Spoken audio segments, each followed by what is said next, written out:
Good morning विद्यार्थियों। अवनी राज science education channel पर आपका स्वागत।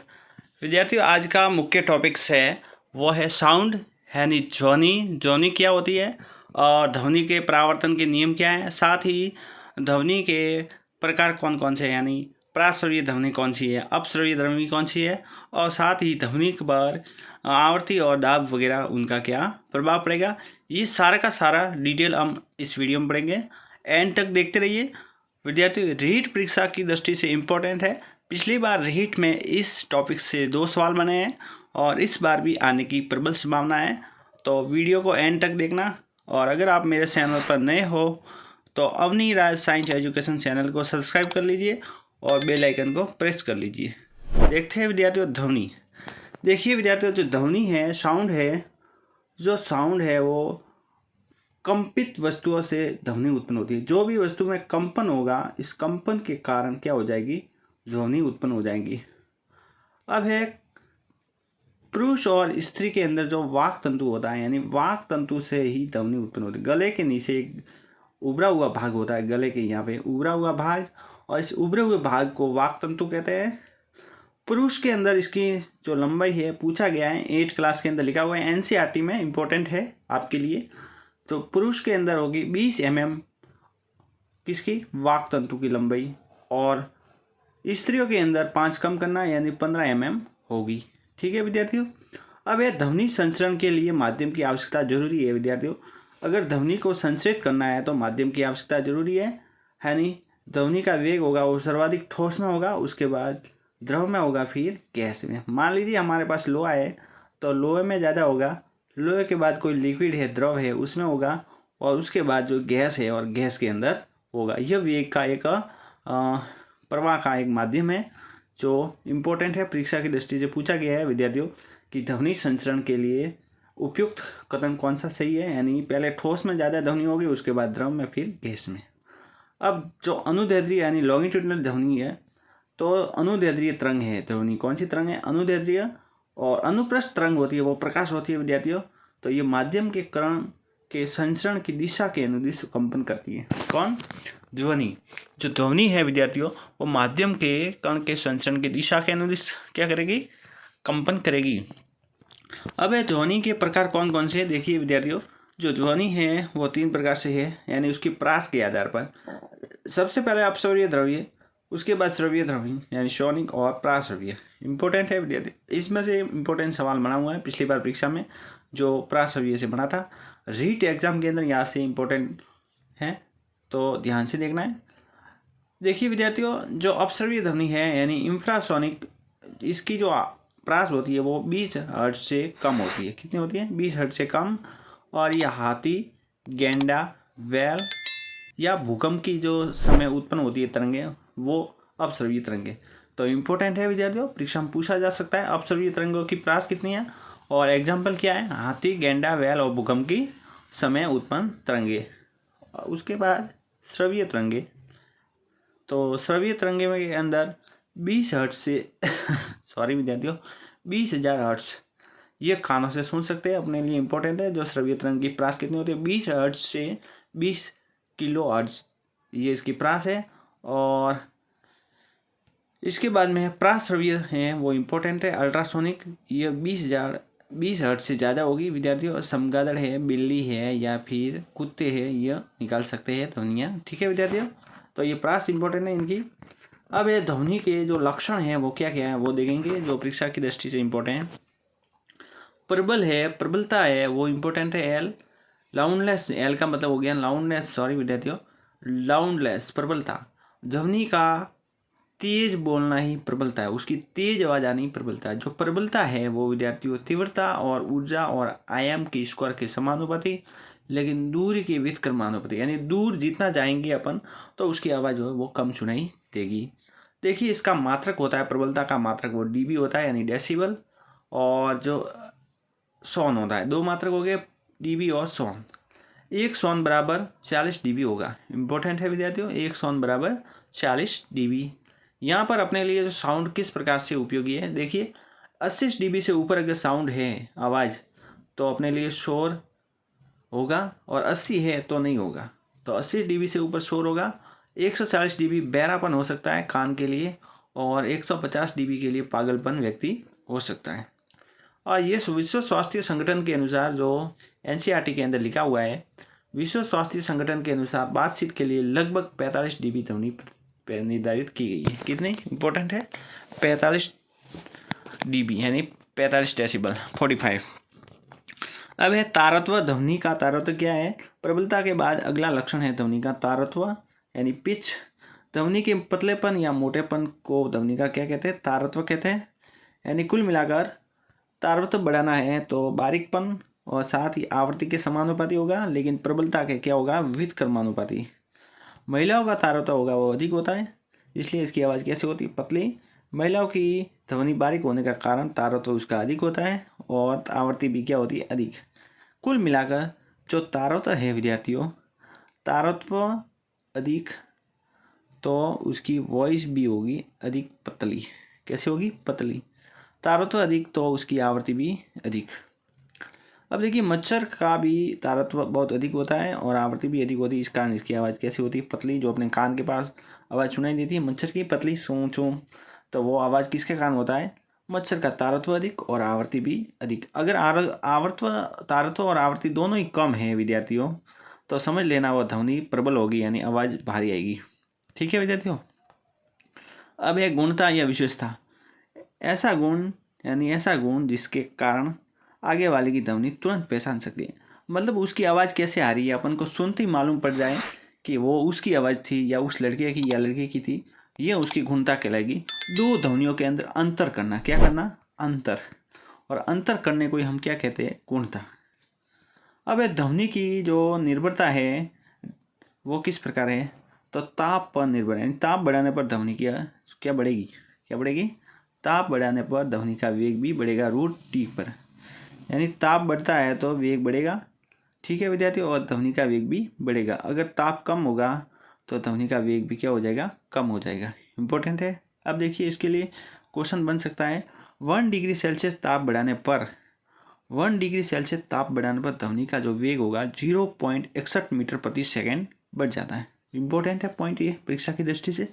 1 डिग्री ताप बढ़ाने पर जो ध्वनि का वेग होगा वो 0.61 मीटर प्रति सेकेंड बढ़ जाता है। यानी 10 डिग्री ताप बढ़ाने पर जो ध्वनि का वेग होगा विद्यार्थियों, वो ध्वनि का वेग होगा वो लगभग 0.61 को गुणा 10 से करेंगे तो 6.1 मीटर बढ़ेगा।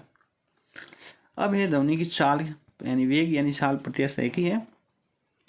ध्वनि का वेग या प्रत्यास्था, ध्वनि का वेग समानुपाती प्रत्यास्था, यानी ठोस में ज़्यादा, उसके बाद द्रव में, फिर गैस में। ये हो गया ध्वनि का वेग। अब दाब, यहाँ से परीक्षार्थी विद्यार्थियों 2018 में रीट के अंदर क्वेश्चन पूछा गया था कि ध्वनि पर दाब का क्या प्रभाव पड़ेगा? तो कोई प्रभाव नहीं पड़ेगा। प्रश्न पूछा गया है, ध्यान रखना यहाँ से। तो दाब बढ़ाने पर ध्वनि पर कोई प्रभाव नहीं पड़ता, यहाँ से पूछा गया है। जैसे ये रहा 2013 में क्वेश्चन पूछा था, मोस्ट है, ध्वनि का वेग 332 मीटर प्रति सेकंड, ऐसी स्थिति में दाब को दुगना कर दिया जाए तो वेग पर क्या प्रभाव पड़ेगा? कोई नहीं पड़ेगा। आपको ऑप्शन में कोई नहीं दिया हुआ होगा तो वो सही करना है। तो कोई प्रभाव नहीं पड़ेगा क्योंकि ध्वनि का वेग दाब पर निर्भर ही नहीं करता है। ठीक है विद्यार्थियों। तो उत्तर वो का वो आएगा 332 मीटर प्रति सेकंड। 8/2013 में क्वेश्चन पूछा गया था। उसके बाद गैसों के लिए ध्वनि का वेग यानी ध्वनि का वेग जो समानुपात यानी व्युत्क्रमानुपाती घनत्व के अंदर। ठीक है विद्यार्थियों। यानी अगर शुष्क ध्वनि है तो उसका घनत्व अधिक होगा। शुष्क ध्वनि का मतलब वायु वाली सूखी हुई ध्वनि है तो उसका घनत्व ज़्यादा होगा। और नमी वाली है जहाँ पे जैसे मान लीजिए कोहरा है, ठीक है, या फिर ओस है, तो वहाँ पर ध्वनि का वेग क्या होगा? कम होगा। जैसे देखिए, शुष्क वायु का घनत्व है वो अधिक होगा तो ध्वनि का वेग भी क्या हो जाएगा? कम हो जाएगा। ठीक है विद्यार्थियों। अगर शुष्क वायु है तो वहाँ घनत्व ज़्यादा होगा तो वेग होगा वो कम हो जाएगा। अगर वायु नमी है, वहाँ पर कोहरा है, तो ध्वनि का वेग थोड़ा अधिक हो जाएगा, बढ़ जाएगा। ठीक है। तो दोनों इंपॉर्टेंट कोटेशन है परीक्षा में पूछे हुए कि बारिश के दिनों में जो मेंढक की आवाज़ आती है वो तेज़ आती है। इसका कारण यही गया, उसका घनत्व हो गया कम और ध्वनि का वेग क्या हो गया? ज़्यादा। ठीक है विद्यार्थियों। इस प्रकार अब गैसों के द्रव्यमान के संबंध में वेग क्या होगा? तो गैसों का द्रव्यमान ज़्यादा तो ध्वनि का वेग भी ज़्यादा। सॉरी विद्यार्थियों, गैसों का द्रव्यमान अगर कम होगा तो ध्वनि का वेग क्या होगा ज़्यादा। H2 गैस ध्वनि का वेग सबसे ज़्यादा होता है क्योंकि इसका द्रव्यमान कम होता है। तो प्रश्न पूछा गया है यहाँ पे जैसे NCERT 9 क्लास में दिया हुआ है ये टॉपिक्स। तो सबसे ज़्यादा जो गैस है उस हाइड्रोजन गैस 1 नंबर पे दिया हुआ है, इसका ध्वनि का वेग ज़्यादा होगा क्योंकि इसका द्रव्यमान है वो क्या है, कम है। यहाँ पे ध्वनि का वेग या साल पर आवृत्ति निर्भर नहीं करती, ये इंपॉर्टेंट पॉइंट है। परीक्षा में पूछा गया विद्यार्थियों, ध्वनि का वेग या साल आवर्ती पर निर्भर नहीं करता है, पूछा गया है। अब यह माध्यम बदलने पर विद्यार्थियों आवर्ती का प्रभाव पर, अर्थात आवर्ती नहीं बदलती है, यानी कोई भी माध्यम जैसे द्रव ले रहे हैं, गैस ले रहे हैं या ठोस ले रहे हैं, उसको बदलने पर आवर्ती पर कोई प्रभाव नहीं पड़ता है, यानी आवर्ती नहीं बदलती है, इंपॉर्टेंट है। अब वायु का वेग क्या है, जिस दिशा में हवा चल रही है उसी दिशा में अगर ध्वनि हो तो वेग अधिक होगा और विपरीत दिशा में है तो वेग विद्यार्थियों कम होगा। जैसे यहाँ से ट्रेन इधर आ रही है और ट्रेन इधर आ रही है तो ध्वनि का वेग भी इधर ही, जो सीटी बज रही है वो भी इधर ही दिशा में है तो सुनाई देगा, या ट्रेन का हॉर्न सुनाई देगा उसी दिशा में। अगर यहाँ से विपरीत दिशा में है विद्यार्थियों, विपरीत दिशा में है, मान लीजिए यहाँ से ट्रेन इधर आ रही है और जो वेग इस दिशा में है ध्वनि का, तो कम सुनाई देगा, है नहीं। जिस दिशा में हवा चल रही है उसी दिशा में ध्वनि का वेग हो तो अधिक होगा और विपरीत दिशा में होगा तो हवा के विपरीत दिशा में क्या होगा, वेग कम हो जाएगा। अब है ध्वनि का बहुल परावर्तन, जो रिफ्लेक्शन ऑफ साउंड क्या होगा। जैसे देखिए विद्यार्थियों, परीक्षा की दृष्टि से इंपॉर्टेंट है, मैंने आज से नोट्स बनाए, आपको इनको ध्यान से लिखना है, बार बार रिवाइज करना है। एक प्रश्न इस नोट्स में तो 100% मिलेगा, पिछली बार मैंने एग्जाम दिया है, मुझे पता है। देखिए, ध्वनि का किसी सतह से टकरा कर वापस लौटना, मान लीजिए यहाँ पर मैंने एक सतह बना दी, यहाँ से एक ध्वनि जा रही है, टकरा के इसी माध्यम में वापस आ रही है, इसी माध्यम में, तो ये टकरा कर वापस लौटना ही क्या कहता है, ध्वनि का बहुपरावर्तन कहलाता है। अधिक देर तक मेघ या बादल का गरजना भी ये बहुल परावर्तन होगा, क्योंकि बादल की आवाज़ आती है। तो स्टेटोस्कोप होता है वही ध्वनि के बहु परावर्तन पर कार्य करता है, तो इंपॉर्टेंट है, ये परीक्षा में पूछा जा सकता है। स्टेटोस्कोप ध्वनि के किस परावर्तन पर कार्य करता है, तो बहुल परावर्तन। उसके बाद सेनाई है विद्यार्थियों, लाउड स्पीकर है, हॉर्न है, शंकु आकार जितने भी आकृति के बने हुए ये ध्वनि के परावर्तन के सिद्धांत पर मेगाफोन है, ये कार्य करते हैं, तो इम्पोर्टेंट है दो नहीं। उसके बाद नोट है इम्पोर्टेंट, देखिए, मृदु या सरंध्र पदार्थ ध्वनि के उत्तम अवशोषक माने जाते हैं, यानी कुपरावर्तक होते हैं। जैसे पर्दे है, कालीन है, ये पर्दे वगैरह लगने पर ध्वनि जो होती है वो उसको अवशोषण कर लेते हैं और आवाज़ पतली हो जाती है। मेघ संख्या इंपॉर्टेंट है, वाहन की साल की ध्वनि की साल से तुलना की जाती है तो वह मेघ संख्या कहलाएगी। जो वाहन की साल होती है वो ध्वनि के साल से अगर तुलना की जाती है तो उसको मेघ संख्या कहते हैं। इसको कैसे निकालेंगे, सूत्र क्या है, तो वाहन की साल बटा ध्वनि की साल है, सूत्र इंपॉर्टेंट है विद्यार्थियों, वाहन की साल बटा ध्वनि का साल। मेघ संख्या के लिए कोई मात्रक नहीं है, यानी मात्रकहीन राशि है। मान लीजिए वाहन की साल 600 कितनी है, 66 है, और ध्वनि के साल 332 है। अब इसके अंदर भाग देंगे तो 2 आ जाएगी, मेघ संख्या कितनी आ जाएगी, 2।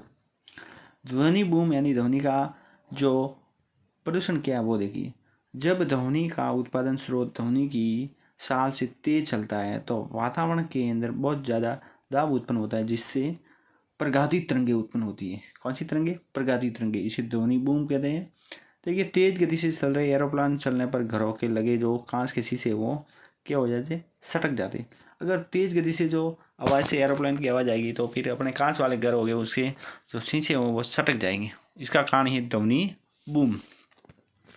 अब ध्वनि का मापन कैसे करेंगे, तो इम्पोर्टेंट है जो मात्रक, वो मीटर क्या है, ऑडियो मीटर। कौन सा मीटर है, ऑडियो मीटर, ध्वनि के मापन के लिए। ध्वनि तरंग के अभिलक्षण क्या है, एक तो आवर्ती है और आयाम है, ये वेग है। वो लक्षण थे और ये अभिलक्षण है, तो आवर्ती और आयाम वेग। सबसे पहले देखिए, जल की सतह से अधिक ध्वनि का परावर्तन और अपवर्तन से अधिक होता है। जल की सतह से ध्वनि का परावर्तन अपवर्तन से अधिक होता है। यहाँ पे इंपॉर्टेंट पॉइंट है विद्यार्थियों, अपने कानों के लिए जो ध्वनि अपन सुन सकते हैं वो कब तक रह सकती है, तो ध्वनि का प्रभाव कान पर लगभग 1/10 यानी 0.1 सेकेंड तक रहता है। इंपॉर्टेंट है, परीक्षा में पूछा गया, ये 9 क्लास के अंदर NCERT में दिया हुआ है विद्यार्थियों। मोस्ट इंपॉर्टेंट है पॉइंट कि ध्वनि का प्रभाव कान पर कब रहता है, 1.10 सेकेंड या फिर 0.1 सेकेंड तक रहता है। अब यह मूल ध्वनि और प्रतिध्वनि के स्पष्ट रूप से सुनने के लिए इसके बीच में जो डिफरेंस होना चाहिए वो कितना होना चाहिए, वो होता है 0.1 सेकेंड ही होता है लगभग। मान लीजिए यहाँ पे प्रश्न कैसे बनेगा वो देखते हैं। देखिए विद्यार्थियों, मूल ध्वनि और प्रतिध्वनि को स्पष्ट रूप से सुनने के लिए ध्वनि स्रोत और प्रावर्तक सतह से कितनी दूरी को होनी चाहिए? लगभग 17.2। कितनी होनी चाहिए? 17.2 मीटर। मान लीजिए यहाँ पे जो ये ध्वनि है यहाँ जा रही है और यहाँ से प्रतिध्वनि है, ये ध्वनि स्रोत है और प्रावर्तक स्रोत, इसके बीच में जो प्रतिध्वनि है उसकी दूरी ज्ञात करने के लिए अपन को सूत्र निकालना है। तो दूरी बराबर चाल इंटू समय, और जो ध्वनि की साल होती है 344 और इंटू 0.1, ये एनसीईआरटी का है तो 7.2 हो गया। इंपॉर्टेंट है विद्यार्थी, मूल ध्वनि और प्रतिध्वनि के बीच में दूरी कितनी होनी चाहिए? 70.2 17.2 मीटर प्रति 2 मीटर। ठीक है विद्यार्थियों।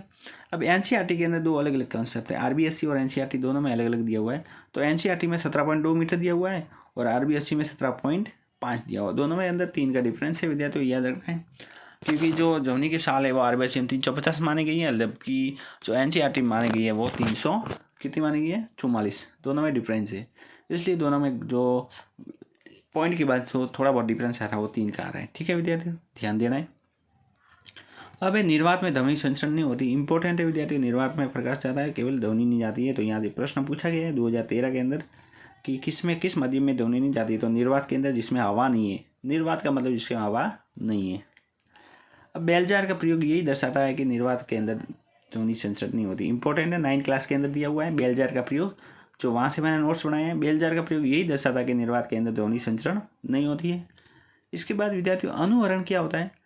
तो देखिए, ध्वनि का बार बार परावर्तन से गुजरना, जो आवाज़ होगी, जैसे हॉल है बड़े बड़े या फिर कुआं है, कुएं से अपन एक बार आवाज़ जोर से दे देंगे तो बार बार आवाज़ आएगी उसकी, तो उसको अनुहरण कहते हैं। किसी ध्वनि का बार बार टकरा कर वापस उसी ओर लौटना है, क्या कहलाएगा? अनुहरण। और इसको कम करने के लिए पर्दे लगाए जाते हैं, कालीन लगाई जाती है और खिड़कियों को खोल के रखा जाता है ताकि आवाज़ क्या हो जाएगी? कम हो जाएगी। अब ये श्रवण युक्ति कौन कौन सी है विद्यार्थियों? जो सुनने वाली युक्ति कौन सी? तो माइक्रोफोन होता है, वो ध्वनि ऊर्जा को विद्युत ऊर्जा में बदल देगा। कान के अंदर डालने के लिए जो माइक्रोफोन होता है वो ध्वनि ऊर्जा को विद्युत ऊर्जा में। एम्पलीफायर होता है विद्यार्थियों, वो भी विद्युत ऊर्जा के संकेत को बढ़ाता है। साथ ही लाउड स्पीकर होता है, विद्युत ऊर्जा को ध्वनि ऊर्जा में परिवर्तित कर देता है। ठीक है विद्यार्थियों, तो ये श्रवण युक्ति थी। अब इम्पोर्टेंट वो पॉइंट है वो है सोनार। सोनार से प्रश्न पूछा गया है। सोनार का पूरा नाम तो sound navigation and ranging. Important है विद्यार्थी, सोनार का पूरा नाम पूछा गया है, किसी परीक्षा में पूछा गया है, इसलिए इसको ध्यान से देखना है। Sound navigation and ranging. ठीक है विद्यार्थियों। अब स से सोनार, यह एस आ रहा है यहाँ पे। एस का मतलब समुद्र के अंदर इसका उपयोग किया जाता है। स से समुद्र और पानी में, और इसके अंदर इसका उपयोग क्या है, किस प्रकार किया जाता है? तो इसमें प्राध्वनि तरंग काम में ली जाती है। प्रश्न पूछा जा सकता है कि सोनार में कौन सी ध्वनि काम में ली जा सकती है? प्राध्वनि। ठीक है। उसके बाद में यहाँ पे इसका उपयोग है विद्यार्थियों कि समुद्र यानी पानी के अंदर जो पिंड की स्थिति, दूरी या दिशा, साल आदि ज्ञात करने में इसका उपयोग किया जाता है समुद्र के अंदर। तो इसके अंदर जो इस प्रकार का जो मशीन हो रहा है, जो जहाज होता है और इसके ऊपर लगा होता है, तो यहाँ से यहाँ की जो दूरी ज्ञात करनी है उसके लिए दूरी का सूत्र है चाल इंटू समय है। तो दूरी बराबर u इंटू टी बटा 2। जैसे यहाँ पर मैं क्वेश्चन दिया हुआ है, उस क्वेश्चन को हल करेंगे तब मालूम पड़ जाएगा। देखिए विद्यार्थी, सोनार स्टेशन में प्राध्वनि समुद्र से भेजी जाती है और प्राध्वनि समुद्र से डूबे हुए जहाज को 3.425 सेकंड के लिए बाद में संशोधित होती है। यदि प्राध्वनि की साल 153 मीटर प्रति सेकंड है, नहीं 1531 मीटर प्रति सेकंड है, तो सोनार के स्टेशन से डूबे हुए दूरी ज्ञात करनी है। तो दूरी के लिए मैंने अभी बताया था, ये रहा सूत्र, साल इंटू समय। चाल है 1531 और जो समय दिया हुआ है वो दिया है, कितना दिया हुआ है? 303.42 और इसके अंदर 2 का भाग देना है। कुल मिला के किसका? 2 का भाग देना है। तो 2 का भाग देंगे तो अपने पास जो समय आएगा वो इससे गुणा करेंगे 1.7 से, तो वो ओवरऑल मान आ जाएगा। ठीक है विद्यार्थियों। अब एक क्वेश्चन और है, देखिए विद्यार्थियों, इम्पोर्टेंट है। ध्वनि प्राध्वनि 3 सेकंड के बाद सुनाई देती है, यानी कोई प्राध्वनि है वो 3 सेकंड बाद सुनाई देती है। यदि ध्वनि की साल 342 मीटर प्रति सेकंड है तो ध्वनि स्रोत और प्रावर्तक स्रोत के बीच की दूरी ज्ञात करनी है। यहाँ पे ये जो दूरी है बीच वाली वो ज्ञात करनी है।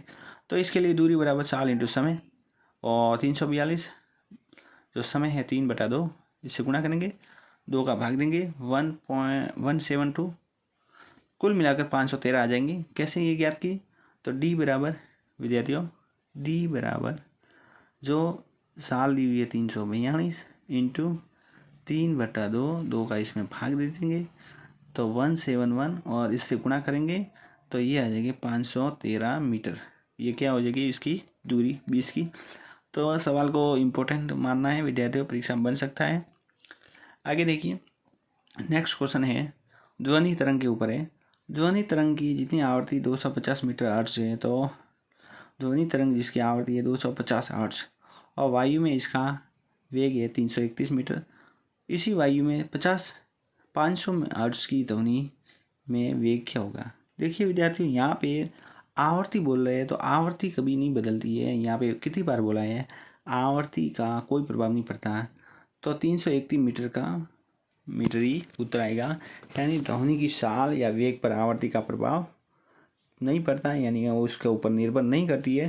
इसलिए विद्यार्थियों ध्यान देना है, यहाँ पे मैंने नोट्स लिखा है जो परीक्षा की दृष्टि से इम्पोर्टेंट है कि दाब और आवर्ती का प्रभाव नहीं पड़ता है ध्वनि के ऊपर, साउंड के ऊपर इन दोनों का प्रभाव नहीं पड़ता है, विशेष ध्यान देना है आपको। अब है वायु यंत्र कौन कौन से हैं, जो वाद्य यंत्र कौन कौन से हैं, साउंड निकालने वाले, कंपन करने वाले, इसके कंपित भाग कौन कौन से हैं, ये पूछा जा सकता है। तो देखिए ये वाद्य यंत्र और ये कंपित भाग, सितार और गिटार दोनों के लिए डोरी होगी। कंपित भाग तबला, ढोलक, नगाड़ा और इसके लिए पर्दा होगा। बांसुरी के लिए वायु, जो अंदर वाले वायु अंदर जाती है छेद वो, और हारमोनियम के अंदर जो हारमोनियम की रीड होगी। तो इम्पोर्टेंट है ये यंत्र भी, परीक्षा में पूछे जा सकते हैं कि इससे कौन कौन से किस प्रकार से साउंड कंपित भाग होगा। ठीक है। अब है रडार भी इम्पोर्टेंट है, परीक्षा में पूछा गया है विद्यार्थियों।